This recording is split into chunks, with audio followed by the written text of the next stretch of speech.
సంఘ సహవాసానికి రావడానికి కృప చూపిన దేవునికి స్తుతులు చెల్లిస్తూ ఈ దినము మనము దేవుని యొక్క వాక్యాన్ని ధ్యానిద్దాం. అపోస్తుడైన పౌలు ఫిలిప్పీలకు రాసిన పత్రిక పేజీ నెంబర్ 178వ పేజీ. అపోస్తుడైన పౌలు ఫిలిప్పీలకు రాసిన పత్రిక 1వ అధ్యాయాన్ని మనము ధ్యానించబోతా ఉన్నాం. 1వ అధ్యాయాన్ని మనం ధ్యానించబోతా ఉన్నాం. ఈ 4 వారాలు మనం ఫిలిప్పీలకు రాసిన పత్రిక 4 అధ్యాయాల్ని వరుసగా ధ్యానం చేస్తూ వస్తాం. ఈ వారము మొదటి అధ్యాయాన్ని ధ్యానించబోతా ఉన్నాం. ఈ ఫిలిప్పీలకు రాసిన పత్రిక యొక్క గ్రంథ పరిచయాన్ని మనం చూడడానికి ప్రయత్నం చేద్దాం. ఈ ఫిలిప్పీలకు రాసిన పత్రికలో 4 అధ్యాయాలు ఉన్నాయి.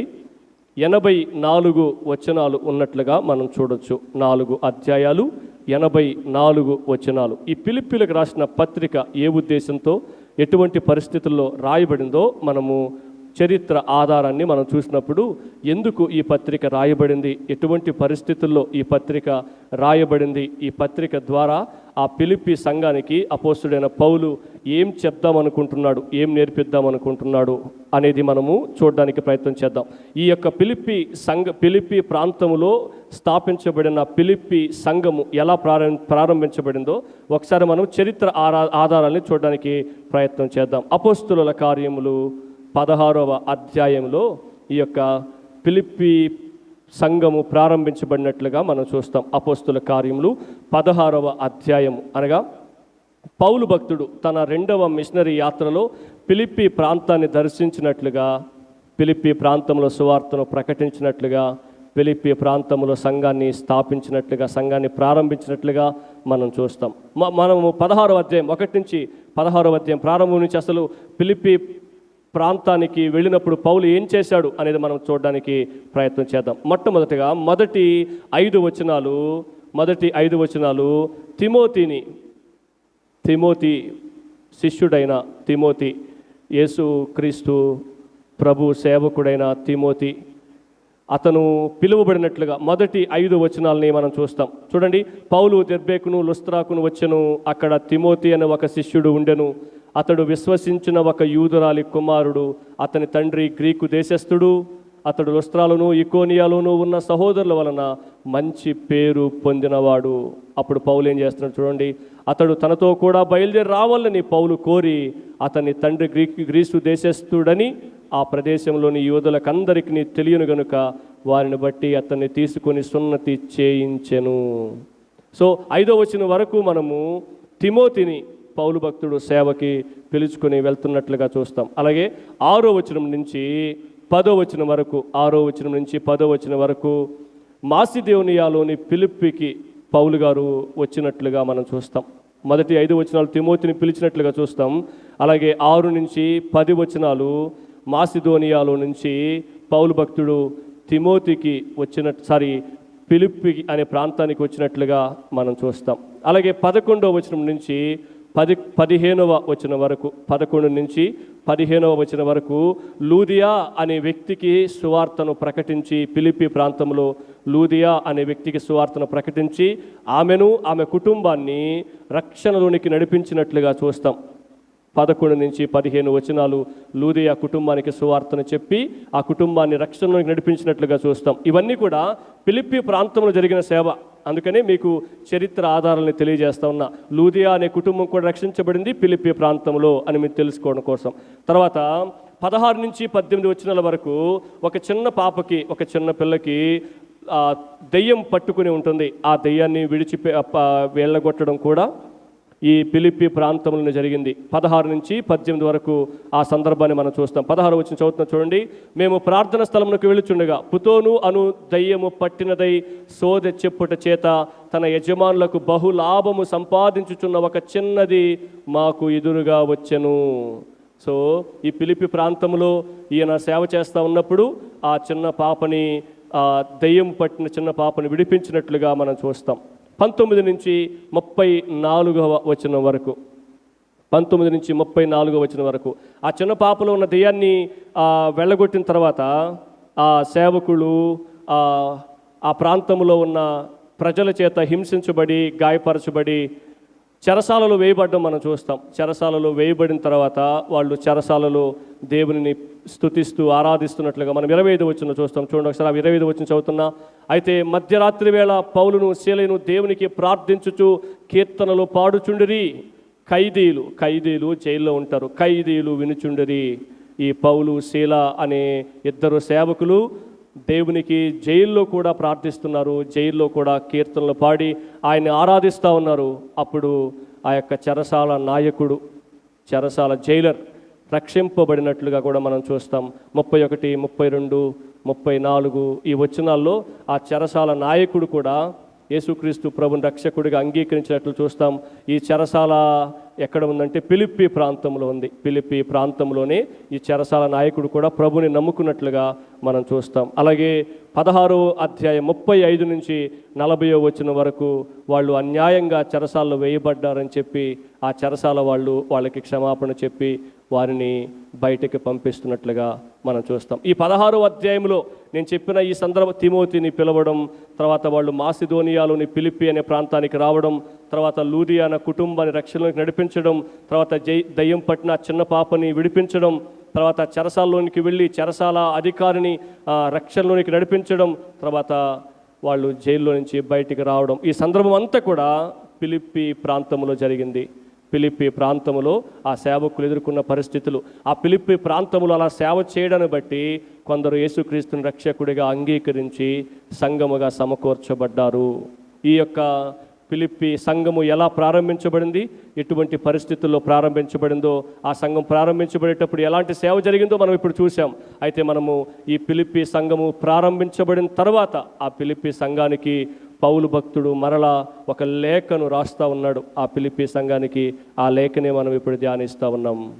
ఈ లేఖను రాసింది అక్కడే అపోస్తుడైన పౌలు ఫిలిప్పీలకు రాసిన పత్రిక అన్న మాటలోనే రచయిత ఎవరో మనకు స్పష్టంగా అర్థమవుతుంది. ఇంకా కూడా మనం 1వ వచనం కూడా చదివితే మనకు స్పష్టంగా అర్థమవుతూ ఉంటుంది. ఫిలిప్పీలో ఉన్న క్రీస్తు యేసు నందలి సకల పరిశుద్ధులకును అధ్యక్షులకును పరిచారకులకును క్రీస్తు యేసు దాసులైన పౌలును తిమోతియు శుభమని చెప్పి వ్రాయినది. ఎవరు రాస్తున్నారంటే పౌలు గారు, తిమోతి వీళ్ళిద్దరు కలిసి ఫిలిప్పీలకు ఈ పత్రిక రాస్తున్నట్లుగా మనం చూస్తాం. ఏ సంవత్సరంలో రాశారు అనంటే క్రీస్తు శకం 61, 62వ సంవత్సరంలో వీళ్ళు ఈ పత్రికను రాసినట్లుగా మనం చూస్తాం. అయితే ఇంకా చాలా పరిచయం ఉంది, చాలా చరిత్ర ఉంది ఈ ఫిలిప్పీ పత్రిక రాయడానికి. కానీ మనం అవన్నీ చూస్తూ వెళ్తే చాలా సమయం పడుతుంది. కాబట్టి మనము దేవుని వాక్యాన్ని కొన్ని విషయాలు మనం ధ్యానించడానికి ప్రయత్నం చేద్దాం. ఫిలిప్పీలకు రాసిన మొదటి పత్రిక 1వ అధ్యాయాన్ని ఈరోజు మనం ధ్యానించబోతా ఉన్నాం. ఆ 1వ అధ్యాయంలో 30 వచనాలు ఉన్నాయి. ఈ 30 వచనాలని మనము 3 భాగాలుగా విభజించి నేర్చుకునబోతా ఉన్నాం. ఈ 1వ అధ్యాయానికి మనము ఏర్పాటు చేసుకున్న అంశం పేరేంటంటే క్రైస్తవ జీవితమును జీవించుటకు ప్రోత్సాహము. క్రైస్తవ జీవితము జీవించుటకు ప్రోత్సాహం. క్రైస్తవ జీవితాన్ని జీవించడానికి అపోస్తలుడైన పౌలు కొన్ని ప్రోత్సాహకర విషయాలు అక్కడ తెలియజేశాడు. వాటిని మనం ఈరోజు ధ్యానించబోతా ఉన్నాం. మొదటి విషయం, క్రైస్తవ జీవితాన్ని జీవించడానికి మొదటి ప్రోత్సాహం ఏంటంటే పరిశుద్ధులను కొనియాడుట. పరిశుద్ధులను కొనియాడుట. మొదటి 8 వచనాలు 1వ వచనం నుంచి 8వ వచనం వరకు ఆ ఫిలిప్పీ విశ్వాసుల్ని ఆయన అభినందిస్తున్నట్లుగా చూస్తాం. ఆయన్ని పొగడుతున్నట్లుగా, వారిని పొగడుతున్నట్లుగా, వారిని ప్రోత్సహిస్తున్నట్లుగా మనం చూస్తాం. ఎందుకు ప్రోత్సహించాడో మనము లోపలికి వెళ్ళి చూసే ప్రయత్నం చేస్తాం. మొదటి విషయం, మొదటి 8 వచనాలను పరిశుద్ధులను కొనియాడుట. పరిశుద్ధులను కొనియాడుట. 9వ వచనం నుంచి 11వ వచనం వరకు 9, 10, 11 వచనాలు పరిశుద్ధుల కొరకు ప్రార్థించుట. మొదట వారిని అభినందించాడు, తర్వాత వారి కొరకు ప్రార్థిస్తున్నాడు. 9, 10, 11 వచనాలు ఏమని ప్రార్థించాడో మనం ఆ విషయాన్ని చూసేటప్పుడు మనము ధ్యానిస్తాం. ఇది రెండో విషయం, పరిశుద్ధులను కొనియాడుట, పరిశుద్ధుల కొరకు ప్రార్థించుట. మూడవది 12 నుంచి 30 వచనాలు. ఇది చాలా పెద్ద టాపిక్, దాని గురించి మనం నిదానంగా నేర్చుకుంటూ వస్తాం. 12 నుంచి 30 వచనాల వరకు పరిశుద్ధుల కొరకు సమర్పించుకొనుట, పరిశుద్ధుల కొరకు తనను తాను సమర్పించుకొనుట. మొదటిది పరిశుద్ధులను అభినందించుట, కొనియాడుట. రెండవది పరిశుద్ధుల కొరకు ప్రార్థించుట, మూడవది పరిశుద్ధుల కొరకు సమర్పించుకొనుట. మొదటి పాయింట్ వచ్చేసి 1-8 వచనాలు, రెండో పాయింట్ వచ్చేసి 9, 10, 11 వచనాలు, మూడో పాయింట్ వచ్చేసి 12-30 వచనాలు. మొదటి విషయాన్ని చూద్దాం. క్రైస్తవ జీవితము జీవించడానికి పౌలు భక్తుడు ఇస్తున్న ప్రోత్సాహకరమైన విషయాలు మనం చూడడానికి ప్రయత్నం చేద్దాం. మొదటి విషయం ఏంటంటే పరిశుద్ధులను కొనియాడుట. మొదటి 2 వచనాలు మనం చూసినప్పుడు ఆయన తన గురించి తాను పరిచయం చేసుకుంటున్నట్లుగా మనం చూస్తాం. పిలుపులో ఉన్న క్రీస్తు యేసునందలి సకల పరిశుద్ధులకును, అధ్యక్షులకును, పరిచారకులకును, క్రీస్తు యేసు దాసులైన పౌలును తిమోతియు శుభమని చెప్పి వ్రాయునది. మన తండ్రియు దేవుని నుండి ప్రభువగు యేసు క్రీస్తు నుండి మీకు కృపయు సమాధానమును కలుగునుగాక. సో ఇక్కడ ఆయన తన గురించి తను పరిచయం చేస్తూ ఉన్నాడు. ఇదిగో నేను మీకు ఈ లెటర్ రాస్తున్నా, ఇదిగో మీ జీవితాలు ఇలా ఉండాలని కోరుకుంటున్నా, దేవుని యొక్క కృప, దేవుని యొక్క సమాధానం మీకు రావాలని నేను కోరుకుంటున్నా అని తెలియపరుస్తున్నట్లుగా మనం మొదటి 2 వచనాల్లో చూస్తాం. దాన్ని పరిచయము అని అంటాం. 3వ వచనం, 4వ వచనం, 5వ వచనం, 6వ వచనం కలిసి ఉంటాయి కాబట్టి 3-6 వచనాల వరకు వారి సాక్ష్యాన్ని బట్టి వారిని అభినందిస్తున్నాడు. వారికి ఒక మంచి సాక్ష్యం ఉంది. ఆ సాక్ష్యాన్ని బట్టి వారిని కొనియాడుతూ ఉన్నాడు. ఏంటి ఆ సాక్ష్యం అని ఇప్పుడు మనం చూసే ప్రయత్నం చేద్దాం. ఏంటి ఆ సాక్ష్యం అని మనం ఇప్పుడు చూసే ప్రయత్నం చేద్దాం. చదువుతున్నా చూడండి. మొదటి దినము నుండి ఇది వరకు సువార్త విషయంలో మీరు నాతో పారివారై ఉండుట చూసి ఎంత గొప్ప పని.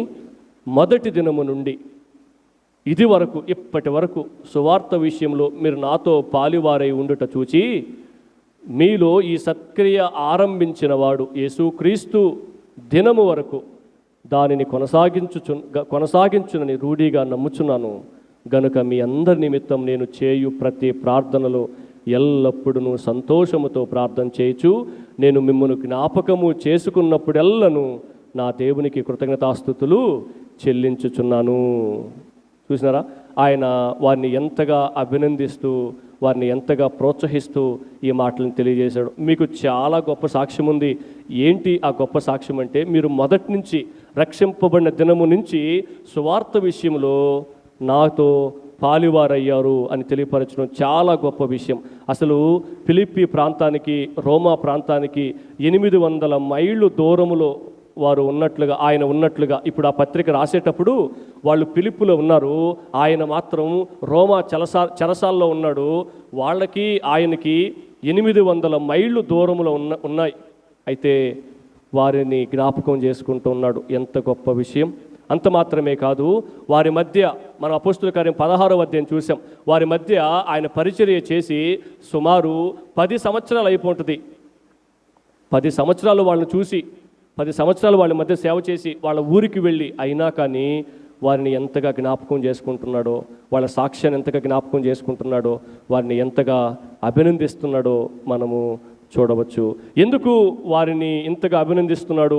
మొదటి దినము నుండి ఇది వరకు సువార్త విషయంలో మీరు నాతో అయ్యారు అని అంటే ఆయన ఏమని చెప్పాలనుకుంటున్నాడంటే, నేను ఒక ఉదాహరణ మీకు తెలియజేస్తా చూడండి. ఒక సేవకుడు ఒక ప్రాంతానికి వెళ్ళి సువార్త చేయాలి అంటే కొంత సహకారం అవసరం. కొంత సహకారం, అది వస్తురూపకంగా కావచ్చు, ధనరూపకంగా కావచ్చు, మోరల్గా సపోర్ట్ కావచ్చు, అది అవసరం. అయితే పౌలు భక్తుడు తెస్సలోనిక అన్న ప్రాంతంలో ఉన్నప్పుడు 2 సార్లు, తర్వాత కొరింథీ ప్రాంతంలో ఉన్నప్పుడు ఒకసారి, వీళ్ళు ఫిలిప్పీ సంఘ విశ్వాసులు ఆయన తెస్సలోనికలో ఉన్నప్పుడు 2 సార్లు, కొరింథీలో ఉన్నప్పుడు ఒకసారి వీళ్ళ సహకారం అందించారంట. ఆర్థిక సహకారం అందించారంట, ప్రార్థనా సహకారం అందించారంట. కళ్ళ ముందున్నప్పుడే పాస్టర్ని పట్టించుకోవడం కష్టం, కానీ ఆయన సేవ చేసి 10 సంవత్సరాలు అయిపోయినా కానీ వాళ్ళు ఆయన గుర్తుపెట్టుకునే ఉన్నారు, వాళ్ళు ఆయనకి సహకరిస్తూనే ఉన్నారు. అందుకని ఆయన వారిని అభినందిస్తూ, గౌరవిస్తూ వారికి ఆ లెటర్ రాస్తున్నట్లుగా మనం చూస్తాం. మొదటి నుంచి మీరు ఇది వరకు, ఇప్పటి వరకు సువార్త విషయంలో మీరు నాతో పాలివారై ఉన్నారు, మీకు చాలా గొప్ప సాక్ష్యం ఉంది అని వారిని అభినందిస్తున్నట్లుగా మనం చూస్తాం. 3వ విషయం దాంట్లో చూస్తే మనము 7, 8 వచనాల్లో మనం చూస్తే, నా బంధకముల యందును నేను సువార్త పక్షమున వాదించుట యందును దానిని స్థిరపరుచుట యందును మీరందరూ ఈ కృపలో నాతో కూడా పాలివారై ఉన్నారు గనుక నేను మిమ్మను నా హృదయములో ఉంచుకొని ఉన్నాను. ఎంత గొప్ప మాట చెప్పాడండి ఆ సేవకుడు ఫిలిప్పీ విశ్వాసుల గురించి. నేను మిమ్మును నా హృదయములో ఉంచుకొని ఉన్నాను, ఇందుచేత మిమ్మల్ని అందరిని గురించి ఇలాగు భావించుట నాకు ధర్మమే. క్రీస్తు యేసు యొక్క దయారసమును బట్టి మీ అందరి మీద నేను ఎంత ఆపేక్ష కలిగి ఉన్నానో దేవుడే నాకు సాక్షిగా ఉన్నాడు. మిమ్మల్ని నా హృదయంలో ఉంచుకుని ఉన్నాను అని ఆ సేవకుడు చెప్పి ఉన్నాడంటే ఆ విశ్వాసులు ఆ సేవకునికి ఎంత సహకరించుంటారో మనం ఆలోచన చేయాలి. అంత మాత్రమే కాదు, మిమ్మల్ని నా హృదయంలో ఉంచుకొని ఉన్నాను అని ఆయన చెప్పేటప్పుడు ఆయన జైల్లో ఉన్నాడు, ఆయన చెరసాల్లో ఉన్నాడు.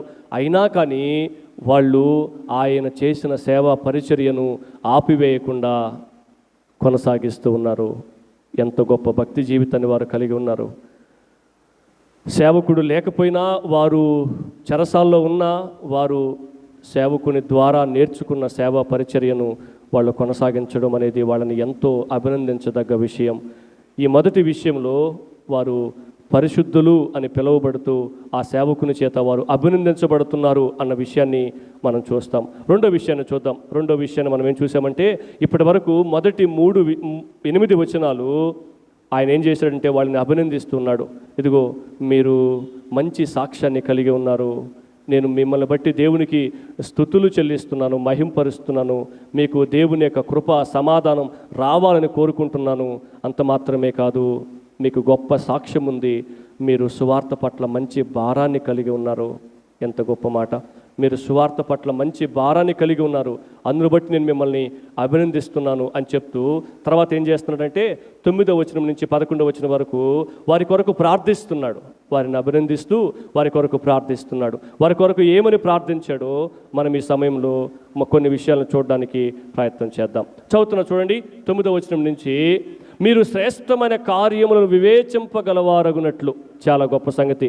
మీరు శ్రేష్టమైన కార్యములను, ఏది మంచి ఏది చెడు, ఏది గొప్పది ఏది గొప్పది కాదు, ఏది అవసరం ఏది అనవసరం అని మీరు వివేచింపగలవారగునట్లు మీ ప్రేమ తెలివితోనూ సకల విధములైన అనుభవ జ్ఞానముతోనూ కూడినదై అంతకంతకు అభివృద్ధి పొందవలననియు ఇందువలన దేవునికి మహిమయు స్తోత్రమును కలుగునట్లు మీరు యేసు క్రీస్తు వలనైనా నీతి ఫలములతో నిండుకొనిన వారై క్రీస్తు దినమునకు నిష్కపటులను నిర్దోషులను కావాలని నేను ప్రార్థిస్తున్నాను అని ఆయన చెప్తున్నట్లుగా మనం అక్కడ చూస్తాం. ఇప్పుడు రెండో విషయం మనం ఏం చూస్తామంటే వాళ్ళ కొరకు ఆయన ప్రార్థిస్తున్నట్లుగా మనం చూస్తాం.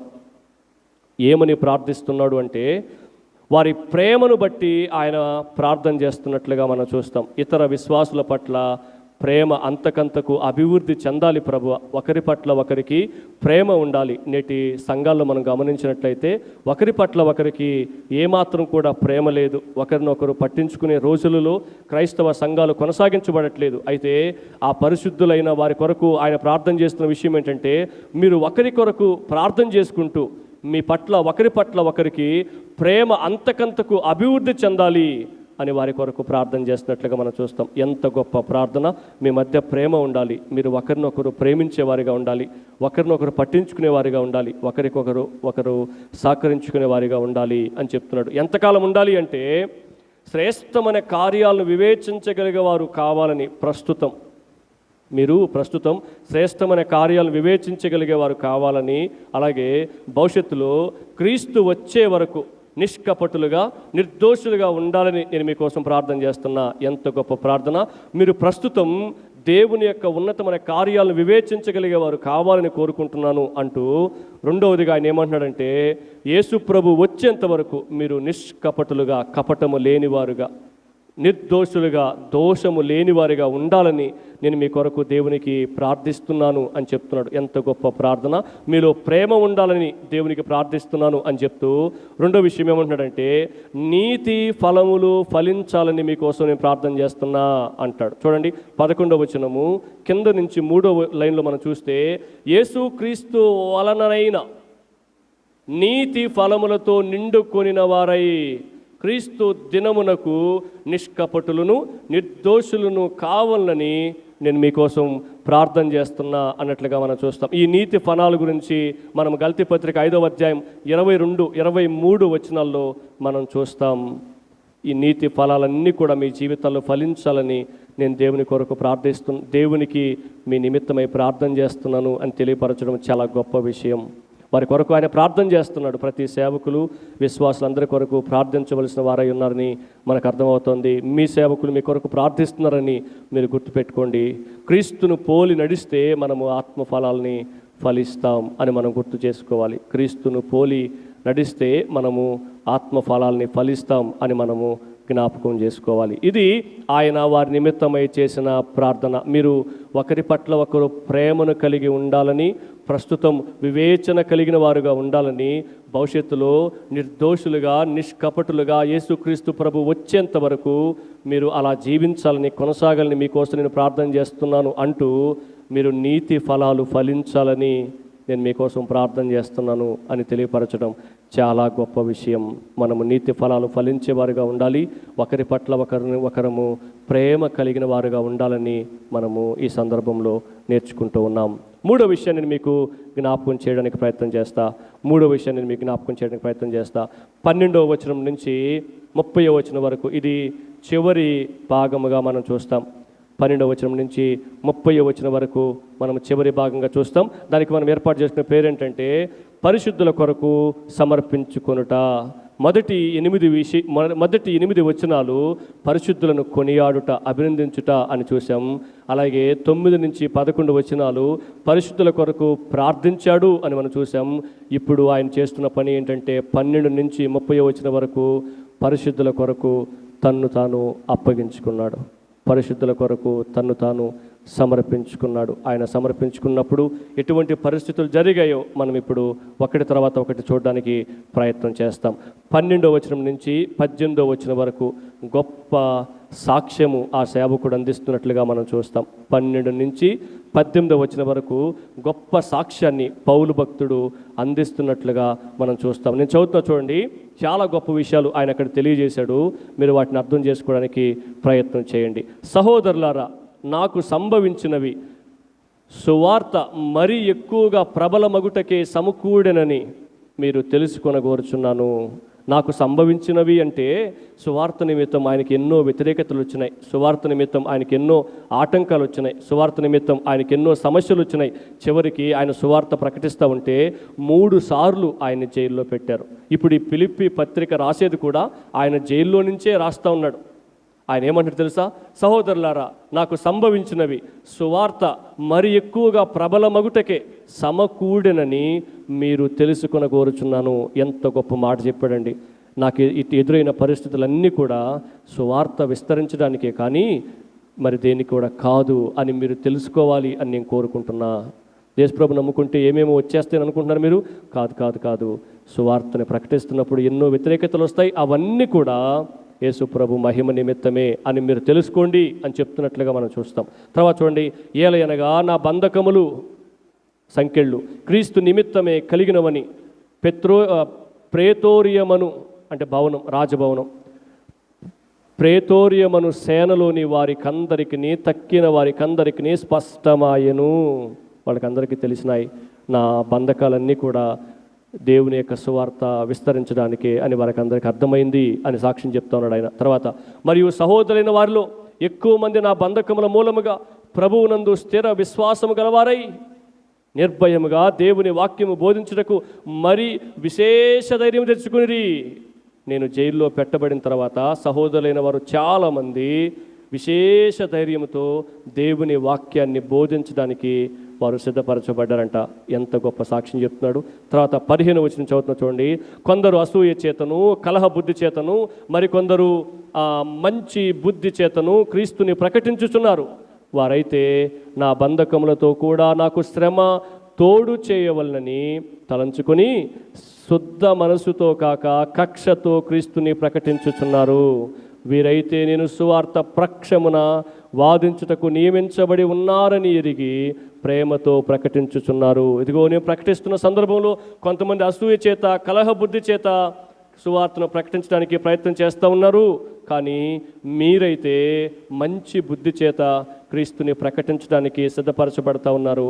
నా బంధకాల్లో మీరు శ్రమ పెట్టబడ్డానికి సిద్ధపరచబడ్డారు. శుద్ధ మనసుతో దేవుని వాక్యాన్ని ప్రకటించడానికి మీరు సిద్ధపరచబడ్డారు అని చెప్పి ఆయన సాక్ష్యం ఇస్తున్నట్లుగా మనం చూస్తాం.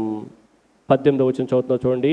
అయిననేమి మిష చేతనే కానీ సత్యము చేతనే కానీ ఏ విధము చేతనైనను క్రీస్తు ప్రకటింపబడుచున్నాడు, అందుకు నేను సంతోషించుచున్నాను, ఇక ముందును సంతోషిస్తాను. చూడండి ఎంత గొప్ప సాక్ష్యం ఇస్తున్నాడు. నా బంధకాలలో మీరు సువార్తను ప్రకటించడం చాలా గొప్ప విషయం. అంత మాత్రమే కాదు, మన సహోదరులైన వారు నేను జైల్లో పెట్టబడ్డానని చెప్పి భయపడకుండా, అమ్మో మేము కూడా యేసు గురించి ప్రకటిస్తే మమ్మల్ని కూడా జైల్లో పెడతారేమో అని చెప్పి వాళ్ళు బాధపడకుండా, భయపడకుండా, వెనక్కి వెళ్ళిపోకుండా, వారు నేను జైల్లో పెట్టబడ్డానని తెలిసి కూడా మరీ ఎక్కువగా ధైర్యం తెచ్చుకొని సువార్తను ప్రకటిస్తున్నారు. కాబట్టి వారిని బట్టి నేను ఎంతగానో సంతోషిస్తున్నానని చెప్పి ఆయన సాక్ష్యం ఇవ్వడం మనం చూస్తూ ఉండొచ్చు. ఆయనకు ఎదురైన బంధకాలు ఏంటి అనేది ఒకసారి మనం చూస్తే, మనం ఇందాకే చదివాం, దాన్ని మరలా మీ చేత చదివించే ప్రయత్నం చేస్తాను. మన అపోస్తలుల కార్యం 16వ అధ్యాయంలో ఆయన ఫిలిప్పీ ప్రాంతానికి వచ్చి సేవని ప్రారంభించినట్లుగా మనం చూస్తాం.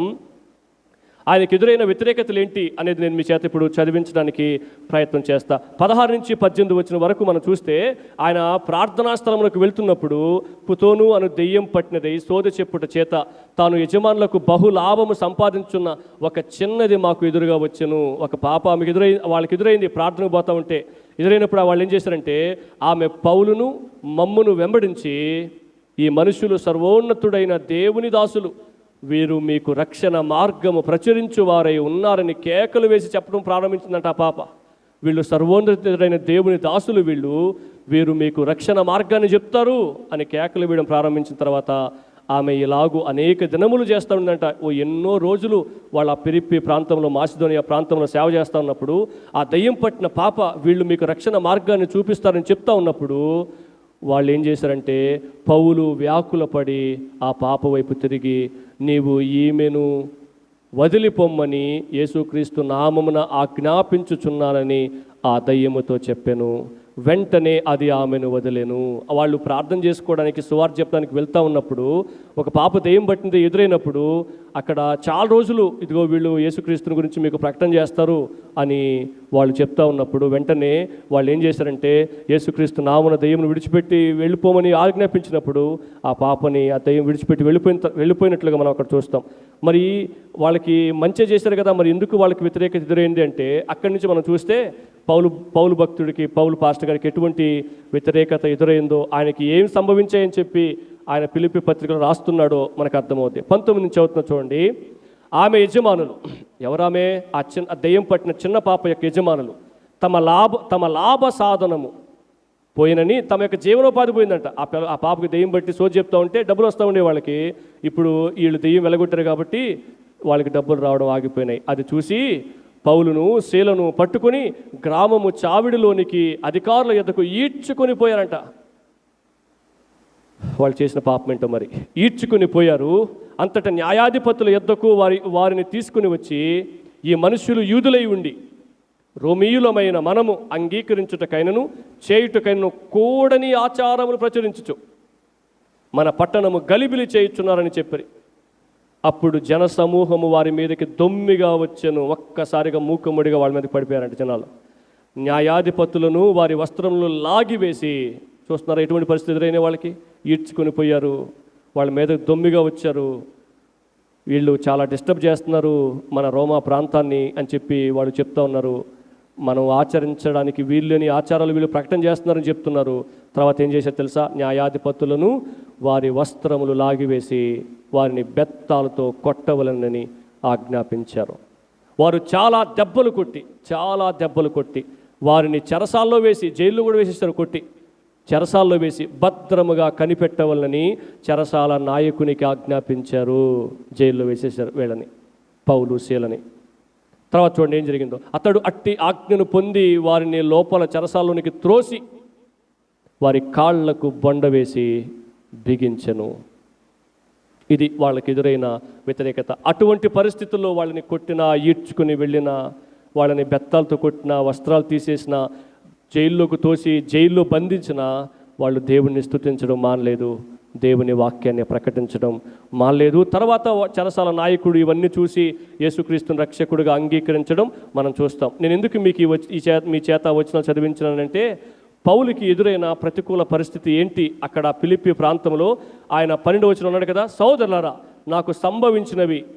ఏం సంభవించినాయి ఆయనకి? ఇప్పుడు చూసాం మనం. ఆ చిన్న పాపలో ఉన్న దెయ్యాన్ని వెళ్ళగొట్టారని వీళ్ళు వాళ్ళని ఎంత ఘోరంగా హింసించినారో, ఇలాంటివి ఎన్నో జరిగినాయి వాళ్ళ జీవితంలో.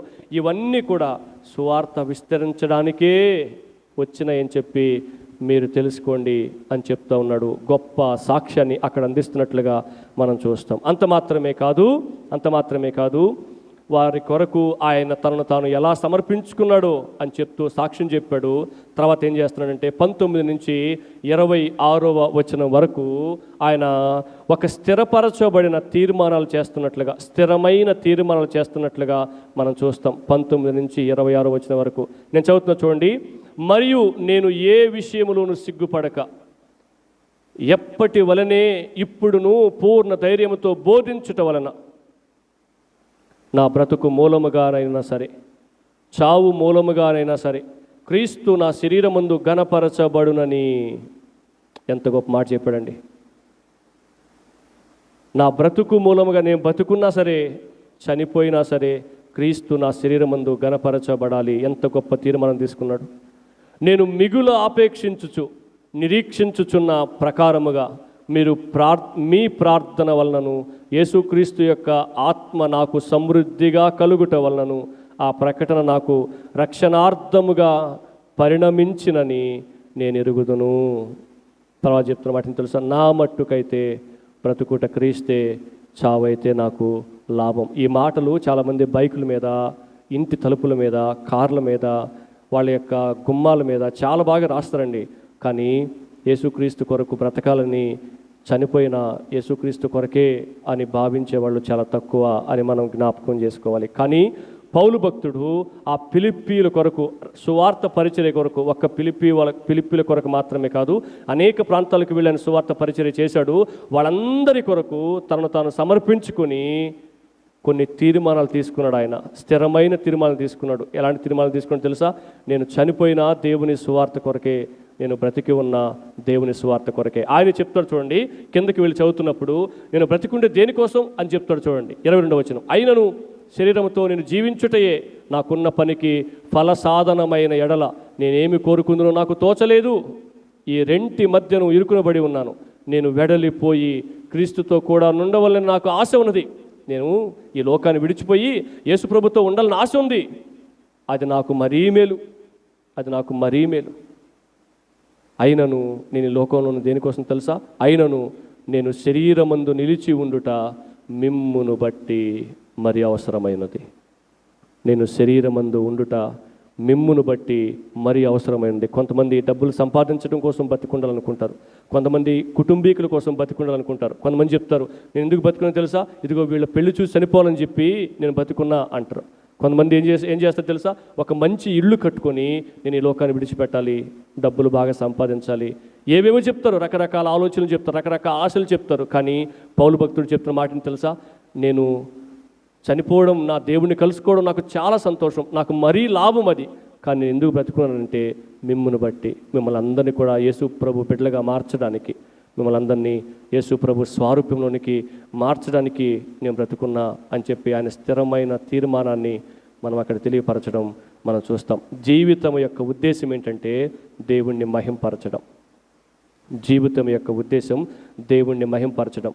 ఎప్పుడూ నేను నా కోసం కాకుండా దేవుని కోసం బ్రతుకుతానంటే దేవుడు నా జీవితంలో ఏం చేశాడో తెలుసుకున్నప్పుడు నేను నా కోసం కాకుండా నేను దేవుని కోసం బ్రతకగలను అని మనం గుర్తు చేసుకోవాలి. ఇదిగో ఆయన ఇంత గొప్ప తీర్మానంలోనికి బహుశా నాకు తెలిసి ఏ సేవకుడు, ఎంత పెద్ద విశ్వాసి కూడా ఇలా తెగించడేమో. నేను బ్రతికుండేది మీకోసం, నా కోసం కాదు, నా వాళ్ళ కోసం కాదు. ఒకవేళ నేను చనిపోతే అది మరీ నాకు లాభం, నా ప్రభువుని నేను చూస్తాను, నా ప్రభువుతో నేను ఉంటాను అన్న మాట బహుశా చాలామంది చెప్పలేరేమో, తమ రాజ్యాన్ని స్థాపించుకోవడానికి ప్రయత్నం చేస్తున్న వాళ్ళు. అయితే ఈ పౌలు భక్తుడు స్థిరమైన తీర్మానం తీసుకోవడం మనకెంతో ఆదర్శవంతం. నువ్వు దేనికోసం బ్రతుకుతున్నావు అని పరిశీలన చేసుకో. నువ్వు దేనికోసం బ్రతుకుతున్నావు, ఎవరి కోసం బ్రతుకుతున్నావు అని పరిశీలన చేసుకో. ఎవరు నీకు ఇంత గొప్ప రక్షణ ఇచ్చారు, ఎవరు నీ కోసం ప్రాణం పెట్టారు, ఎవరు నీ స్థితిలో నిలవబెట్టారు, పరిశీలన చేసుకో. నువ్వు ఎవరి కోసం బ్రతకాలి, ఎవరి కోసం బ్రతకాలి. మూడో విషయం నేను చెప్పి ముగించడానికి ప్రయత్నం చేస్తా. 25వ వచనము 26వ వచనము కూడా ఇవే మాటలు మనం చూస్తాం. 27వ వచనం నుంచి 30వ వచనం వరకు, చివరిగా 27వ వచనం నుంచి 37వ వచనం వరకు ఆయన తన సాక్ష్యం చెప్తూ, తన తీర్మానం చెప్తూ కొన్ని హెచ్చరికలు చేస్తున్నట్లుగా మనం అక్కడ చూస్తాం. గంభీరమైన హెచ్చరికలు చేస్తున్నట్లుగా మనం చూస్తాం. తనను తాను ఒక ఎగ్జాంపుల్గా పెట్టి, వారిని అభినందించి, వారి కొరకు ప్రార్థన చేసి, ఆయననే ఒక మాదిరిగా పెట్టి, ఒక ఎగ్జాంపుల్గా పెట్టి ఎటువంటి హెచ్చరికలు చేస్తున్నాడో మనం ఇప్పుడు చూస్తాం. చదువుతాం చూడండి. 27వ వచనం నుంచి, నేను వచ్చి మిమ్మును చూచినను రాకపోయినను మీరు ఏ విషయములను ఎదిరించు వారికి బెదరక చర్చికి పోవద్దు, చర్చికి వెళ్ళకూడదు, చర్చికి వెళ్తే ఇలాంటి పరిస్థితులు వస్తాయి, చర్చికి వెళ్తే ఏమొస్తుంది, ఇలాంటివి చాలా చెప్తారు. అలాంటివి చెప్పే వాళ్ళకి మీరు బెదిరిపోవద్దు, వెనక్కి వెళ్ళిపోవద్దు అని చెప్తున్నాడు. మొదటి విషయం, ఇది మొదటి హెచ్చరిక. రెండోది ఏం చేస్తున్నాడు చూడండి, అందరూ ఒకే ఒక్క భావంతో ఉండండి. సువార్త విషయంలో ఒక్క భావనకు రండి, అనేక అభిప్రాయాలను కలిగి ఉండొద్దు అని చెప్తున్నాడు. ఇది రెండవ హెచ్చరిక. మూడవ హెచ్చరిక ఏంటంటే, సువార్త విశ్వాస పక్షమున పోరాడండి, సువార్తకు తగినట్లుగా ప్రవర్తించండి, ఏక మనసు గలవారై నిలిచి ఉన్నారని నేను మిమ్మల్ని గూర్చి వినులాగున మీరు క్రీస్తు సువార్తకు తగినట్లుగా ప్రవర్తించండి, క్రీస్తు సువార్తకు తగినట్లుగా ప్రవర్తించండి. దేవుడు ఆకాశమందు ప్రత్యక్షమై, ప్రజలారా నేనే యేసు ప్రభుని, నేనే దేవుణ్ణి, నీ కొరకు దిగి వచ్చింది, నీ కొరకు ప్రాణం పెట్టింది, నీ కొరకు తిరిగి లేచింది నేనే అని చెప్పడు. మరి ఎలా చెప్తాడు లోకానికి నేనే దేవుణ్ణి అని చెప్పి? ఇదివరకే ఆయనను నమ్ముకున్న నిన్ను నన్ను చూపించి చెప్తాడు. అదే దాని అర్థం, సువార్తకు తగినట్లుగా ప్రవర్తించండి, సువార్తకు తగినట్లుగా ప్రవర్తించండి అన్న మాటని మనం అక్కడ చూస్తాం. చివరిగా ఈ మాటను కూడా మనం చూడడానికి ప్రయత్నం చేద్దాం. 29వ వచనం మనం చూస్తే, ఏలయనగా మీరు నాయందు చూచినట్టు నా యందున్నదని మీరిప్పుడు వినునట్టు పోరాటము మీకును కలిగి ఉన్నందున క్రీస్తునందు విశ్వాసముంచుట మాత్రమే గాక ఆయన పక్షముగా శ్రమపడుటయు. క్రీస్తునందు విశ్వాసముంచడం మాత్రమే కాక, చాలామంది క్రైస్తవులు చర్చికి వెళ్ళి వచ్చేస్తే చాలు, భక్తిని చర్చికి వెళ్ళి రావడానికి పరిమితం చేసేశారు. చాలామంది చర్చికి కూడా రారు అనుకోండి, అది వేరే విషయం. కొంతమంది చర్చికి వస్తారు, కానీ చర్చికి వచ్చి వెళ్ళిపోతే చాలు అని భావిస్తారు. కానీ ఇక్కడ ఏం నేర్పిస్తున్నాడు తెలుసా? క్రీస్తునందు విశ్వాసం ఉంచడం మాత్రమే కాదు, ఆయన పక్షముగా శ్రమపడ్డాం, ఆయన పక్షమున మీకు అనుగ్రహించబడింది అని గుర్తుపెట్టుకోండి. ఎంత గొప్ప హెచ్చరిక! ఆయన పక్షంగా మీరు శ్రమపడ్డం మీరు నేర్చుకోండి. ఇదిగో నన్ను మీరు ఎగ్జాంపుల్గా తీసుకోండి. నేను దేవుని కోసం ఎంతో శ్రమ పెట్టబడ్డాను, కొట్టబడ్డాను, హింసించబడ్డాను, హేళన చేయబడ్డాను, ఏడవబడ్డాను, వస్త్రహీనునిగా చేయబడ్డాను, చివరికి జైల్లో కూడా బండ వేసి, కోళ్ళకొక్కరే అంటాం కదా, బండ వేసి పెట్టబడ్డాను. ఇన్ని శ్రమలు నేను యేసుక్రీస్తుని లోకానికి పరిచయం చేయడం కోసం మాత్రమే భరించాను. నువ్వు కంఫర్టబుల్ క్రైస్తవ్యాన్ని, సౌకర్యవంతమైన క్రైస్తవ్యాన్ని అలవాటు చేసుకుంటున్నావా? చర్చికి వెళ్ళిపోయి వచ్చేస్తే చాలే, ప్రార్థనకు వెళ్ళి వచ్చేస్తే చాలే, ఆదివారం వెళ్ళి దేవుని పలకరించి వచ్చేస్తే చాలే, ఇంకా వారమంతా దేవుడితో మాట్లాడకపోయినా పర్వాలేదులే, వారమంతా దేవుని ఆరాధించకపోయినా పర్వాలేదులే, వారమంతా దేవుని వాక్యాన్ని చదవకపోయినా వినకపోయినా పర్వాలేదులే అని భావిస్తున్నావా? లేకపోతే క్రీస్తు కొరకు బ్రతకాలి, ఈ లోకంలో బ్రతికి ఉండేది దేవుని కోసమే, చనిపోయినా నేను దేవుని చూస్తాను కాబట్టి అది నాకు మరీ లాభం, అనేక మంది ప్రభువులోనికి నడిపించాలి, దాని కొరకు నేను శ్రమ పెట్టబడాలి అని తీర్మానించుకుంటున్నావా? పరిశీలన చేసుకొని ప్రార్థన చేసుకుందాం.